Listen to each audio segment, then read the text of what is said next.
Y'all know Nashville. I probably shouldn't say this. They revere the dead and ignore the living. They must have heard I was violently ill. Nobody.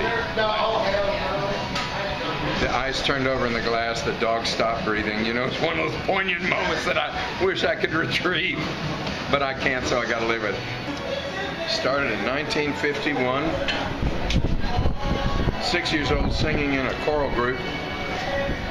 We went around to churches and they paid us to sing in Latin at Catholic services. We also sang in English, and they paid us pretty good for back then. In 1958, I cut my arm really bad, right there.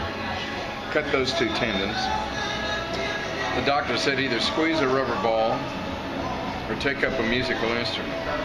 So I took up ukulele and then 5-string banjo and then guitar. There's a silver lining in that cloud for me. And did my first recording as a solo artist about 1960, 61. Back then I was performing Kingston Trio type songs. And joined a group called the Lost River Trio. I played guitar. We had a great banjo player and an upright bass player.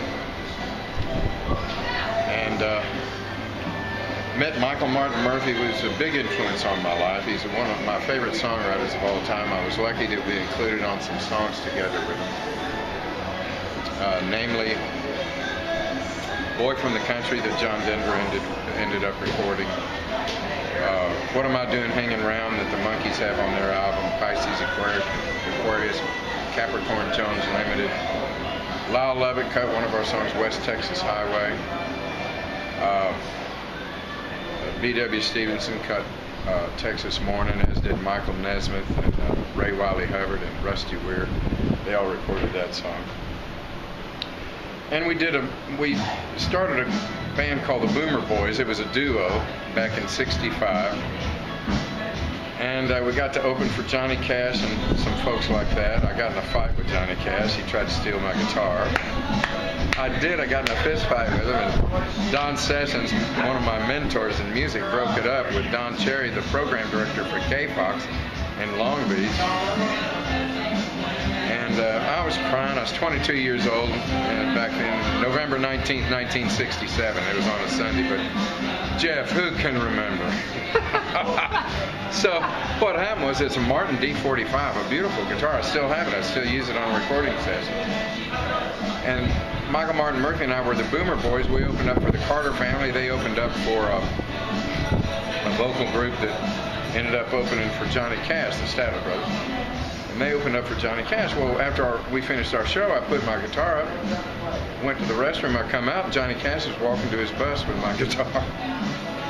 I said, "Sir," he was my hero, you know, Johnny Cash. I knew all the songs. So that's my guitar. "No, it belongs to a friend of mine." Well, what he didn't know is Martin put my initials in the guitar instead of C.F. Martin. They put OBC, Owens Boomer Castleman, my legal name. They put my initials in the guitar. I said, "Well, let's look at that guitar. Is your friend's name initials OBC?" He said, "Yeah, that's what they are." I said, "And is the serial number 175338? Wow! Then we got into it. True story. It's funny. And I was crying, and Don Cherry said, "Boomer, you sissy, he didn't hurt you that bad. What are you crying about? He's all filled up." I said, "I bet I'm the only guitar player that's ever been in a fight with Johnny Cash." He looked at me and said, "I bet you're not." That's smooth thing. Man, true story. You'll never read about it. Wow. But Michael Martin Murphey is a witness, and Don Sessions is a witness. And before that, I told you the story about John Denver. Let me tell it on video. 1963, the fall of '63. John Duchendorf and I are working at a club called Ledbetter's in Westwood, California, right off the UCLA campus, owned by Randy Sparks, who also owned the New Christie Minstrels. And he had this club as a farm team for people that would replace other people in bands he had. And John Duchendorf and I were doing trade out every night. He'd do a set, then I'd do a set, he'd do a set, and I'd do a set into the evening. And on Sundays we got together, and the Beatles were just coming out, and we learned some Beatles songs, and we'd do a duet.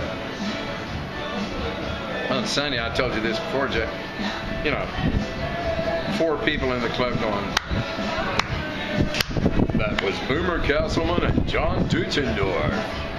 Randy Sparks said, guys, come over here. I want to talk to you a minute.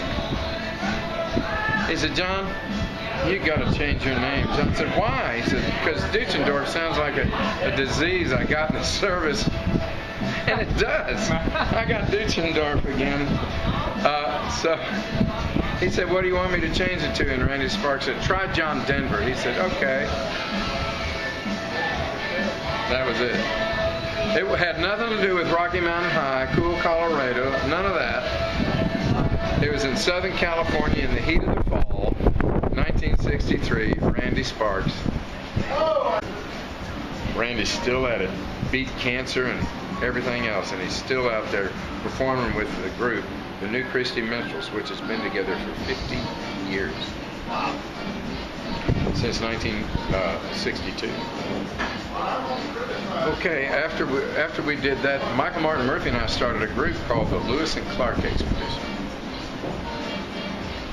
He was Travis Lewis, I was Boomer Clark. It was a 5-piece group, kind of like Buffalo Springfield, you know, California country rock, kind of a midline act. We wrote real good songs, but it just, I don't want to mention the producer's name because he's dead and gone, but I think we were one of his first projects he'd ever done. He wasn't real slick. I'm not blaming it on him, I'm blaming it on us for going with somebody we didn't know. You know, Screen Gems assigned a producer to us.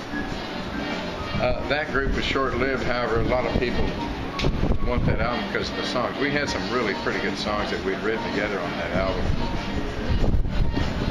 After that, that was in the late 60s, early 70s. 68, I invented the palm pedal. I took a coat hanger and wrapped it around basically a Bigsby tailpiece, took a coat hanger and wrapped it around it, cut off a piece of the coat hanger about like that, wrapped it around, attached the string to the bottom of it at the top of the coat hanger. That was the pedal. I put a nail into the back of the Telecaster with a nut and a bolt in it so I could adjust the pitch of the control, and put a little razor blade under the coat hanger so when it came back down it would have a solid piece to come back to, because if I just let it do it on the paint of the guitar it would dig a hole gradually and I'd have to keep retuning the nut and the bolt. So I used that for about a year and I went and got a patent on it. And there was one fellow challenging that I would have to challenge. His name was Tony Zitnick, a steel guitar maker in San Diego. And I had 18 claims, and 15 of them were real good, but 3 of them that I really needed were infringing upon what Tony Zitnick had. So I called Tony Zitnick and said, you know, we can go to court over this, but because his was a little bit different mechanism than mine. I said, but let's get together and work this out. He said, where are you playing? I said, I'm at the Forge in Glendale, California. I play there 6 nights a week. He said, well, I'll come up there. So he came up, and I was playing. He's in the audience. And by then, I'd gone from the coat hanger. I made a pretty nice unit with a machinist. I got a pretty nice unit and made sure everything was right on it. And Tony Zitnick came up, and he noticed that I was leaning one way, you know. He said, what's wrong with you? I said, oh, it's my back. I got this guitar. It's heavy, and it's killing me. He said, I'm a chiropractor. After the show, come back to the hotel. I'll straighten your back out. I thought, that's kind of weird, you know. We'll talk about the palm pedal later. Let's get you fixed. I said, okay. So I go back to the room, and he lies me face down on the bed, and he pops, and I hear this. I'd never heard that sound before. I said, what did you do? He said, you were a little out of alignment. I'll tell you what, in 10 minutes, I felt like a teenager again. I said, great. We talked 5 minutes about the palm pedal. Worked out a 50-50 deal with Bigsby. Anything I did outside of Bigsby, I got all of. Anything he did outside of Bigby, he got all of. He's dead and gone now, but that was the easiest deal I ever made in my life off of a handshake. We never had paperwork, didn't need it. I knew I wouldn't need it with him. And I told Bigby, send copies of my statements to Tony Zitnick, and I'll split it with him. And we did pretty good with it. Everybody credits me with being the sole inventor, and I did invent it on my own, but I was infringing. 3 of my claims were infringing. And we worked it out great, you know. That's incredible. Bless Tony's heart. Pretty good steel player, too. And that's what I'm known for. I was inducted into the Music City Walk of Fame June 10th, 2009 for the Palm Pedal. So I did that on my own. And went into the Music City Walk of Fame with that. That's been my highest honor.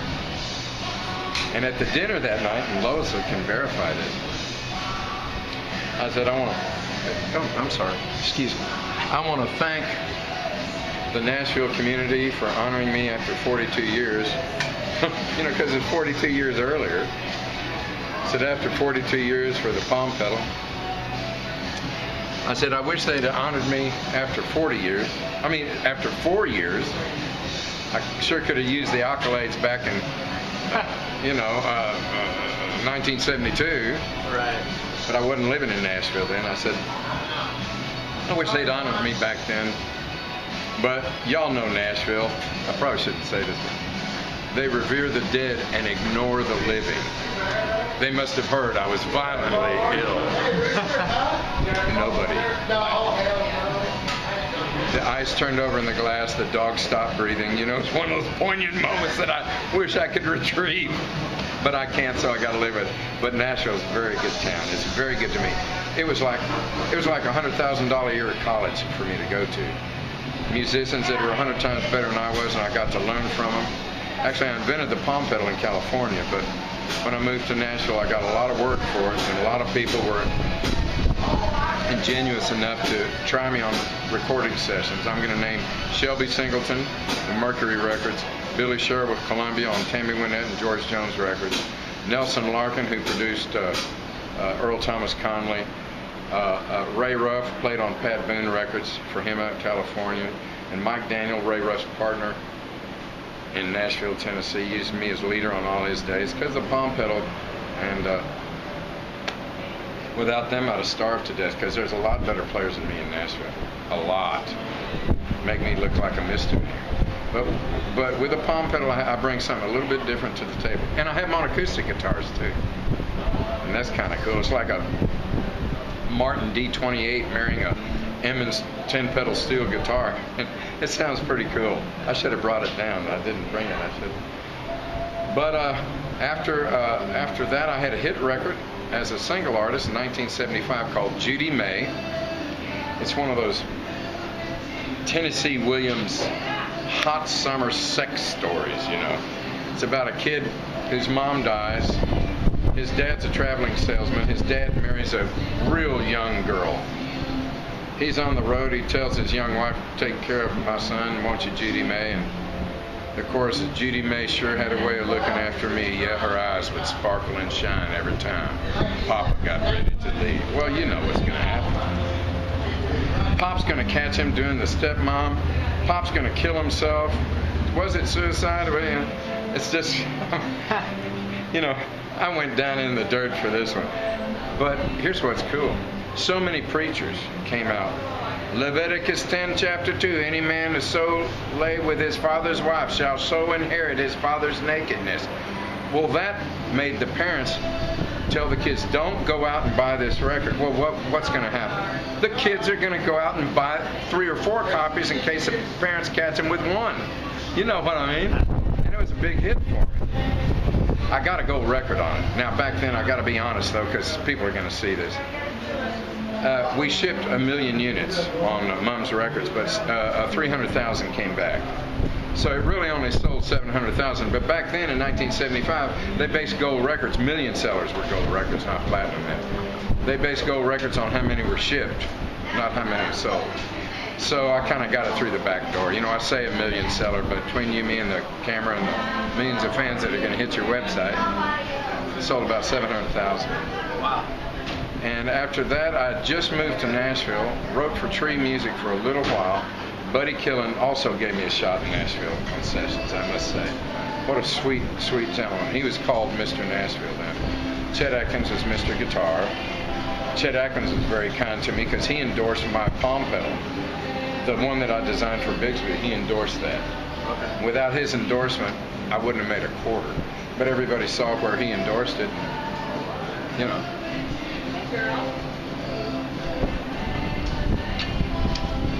I'm sorry, there's no more of that. I stayed in Nashville until the producers I talked about, 3 of them died, 2 of them retired. Billy Sherrill that produced Tammy and George, I did all the Columbia dates with him. Okay. He retired. Nelson Larkin retired. Shelby Singleton died. Ray Ruff died. Mike Daniel died. Mike Daniel worked for Ray Ruff. Mike Daniel died September 13th, 2005. Ray Ruff died September 14th, less than 24 hours later, 2005. There went about $30K a year just wham, because I was doing Oak Records in LA and Oak Records in Nashville. I was leader on both those dates. On the dates I did in California, I played rhythm guitar because he wanted somebody named James Burton to play lead guitar. Sorry, James, you're the best. Because that was a guitar player. You know, he played on so many dates. God. And we did a lot of dates for Pat Boone. And I did. James Burton doesn't drink, but I did get him drunk one night. I got him drunk in North Hollywood. He was close to his house in Toluca Lake. But one time I saw him drunk, I was the one that got him drunk. I was just so mad at him. I knew I couldn't outplay him, but I could outdrink him. So, yeah. So there you go, James. I'm going to send him your website. Say, look what I said about you. To me, he's the best electric player in the country because he plays something you can hum. I do Van Halen and Jimi Hendrix and all that, but I can't hum those guys. Yeah. I can hum James Burton. I can hum the licks he plays. And my friend Don Sessions calls all that other stuff hokum guitar. I'm not going to call it that. I know those players know how to play melody. But they should do it more often. People ask me, said, Boomer, have you been busy? I said, I've been busier than a Brad Paisley guitar ride. I know, I've heard Brad Paisley play melody, so I can make fun of him. But he's one of my favorites too. But James Burton to me tops the bunch. So let me see. We're at 1970, in the 70s and 80s. Backed up an Elvis impersonator named Orion. That was a lot of fun. Until his death. He was murdered December 12th, 1998. Or 97, I can't remember. But what a great guy, and he sounded exactly like Elvis. Sounded exactly like him. Fun to work with. Did sessions in Nashville. What brought me to Austin was, well, the 5 producers I worked with, wow, there went all my studio work. And there's really no live work in Nashville. There's probably 35 clubs in Nashville and the surrounding areas. There's 1,200 clubs down here. 1,200. I'm talking about from Temple all the way down to San Marcos and all. There's 1,200 clubs. And we were blessed because I had friends that would recommend me down here. Gary P. Nunn was one of the best friends I have as far as getting work. He's not jealous at all. He says, you guys got to hear this guy and the drummer. Gary P. is actually our official photographer. Me and Lois, yeah. He took that picture. He's our official photographer. And I pay him to do it. He's just a nice guy. Ray Wiley Hubbard, what a nice guy. We were booked at Pootie's. You know where Pootie's is up on Highway 71? Yep. Willie basically bought that club and had his best friend Pootie run it and gave it to him basically for years and years until his death. We were scheduled to play May 7th, 2009. That's a Thursday down here. And we drove down from Nashville. We get here early. Hootie Dice, May 6, 2009. We drove 800 miles. So, we'd come down here every now and then in the late 2007 to 2011. And then after all these producers, I wasn't doing any live work in Nashville at all. A couple open mics maybe. But I said, Lois, we got to change. I mean, there's no money here. All of my source of income retired or died. I've been there 38 years, from 74 to 2012. So February 6th, we had a booking at Ross's. Well, it also kicks in the tip jar. I love it when club members do that. And our first night, we had over $200. We'd drive down and play Ross's. And from then on, what I do is I send my resume and the stuff I sent you to the other clubs, and we go to open mics, and if they like us, some of them never call me, but most of them will call and book us for a weekend, like a Friday or a Saturday, probably not 2 nights in a row, but we've been doing that ever since, and boy, it's been great for the last, February 6th, February, March, April, so we've been here, it'll be, February, March, and April, that's 3 months we've been here at the end of this month, and it is the live music capital of the world. And everybody's so nice down here. There's not a lot of jealousies like I saw in Nashville. But the jealousies actually were in studio work. Because everyone's looking for studio work up there. And they'll go into a studio and say, I'll play less than this other person if you just try me out, So a lot of that goes on up there. Because there's a lot of off scab dates, which I call non-union dates. We had to do some of those up there because just doing union dates. I'm a real good B player up there. I wouldn't call me one of the A team players in Nashville. I'm a real good B player because I know my limitations. I know what they are. But even the A players now, the music business is getting so bad that they're going back to doing single scale work, union work. Because I did an overdub on a fellow named Andrew Heller who lives in Austin. He came up to record and they used me on an overdub. It was through the union. I was signing the time cards. I saw some of the, I don't want to mention their names. Some of the best players in Nashville were working the lowest union rate there was. When I know all of them used to be double and triple scale. So it's rough up there, even in the studios now. Much like you said, Jeff, everybody has a home studio now, and they're good enough to where they can probably play most of the parts themselves and use a drum machine. And it's kicking our ass up there. So we've moved down here permanently. I'm from Texas anyway. Used to play the Ruby out in Dallas, Texas back when I was 13 years old. And Ramblin' Jack Elliott, I don't know if you've ever heard of him, folk player, taught me how to play thumb style guitar. He wouldn't even remember it now. He's got to be close to 80. I have his email address. I got to send him my instrumental album and say, see what you've created, a monster. But basically, Jeff, that's the story of my musical life. And I played on Linda Ronstadt records. I played on Lola Falana. I've done movie soundtracks. I was on the musical score for In the Heat of the Night, which won an Oscar. It's produced by Quincy Jones. And you'll see all that. I sent it to you. I'm missing some important elements. Sang at the White House in '99. Didn't sing. Played behind somebody who sang at the White House. I'm sorry. I got to keep this straight. I usually would tell the truth 5 or 6 different ways without lying about it. But now that I'm on video, I got to make sure everything's corroborated, or can be. Sounded pretty solid. So that's been it.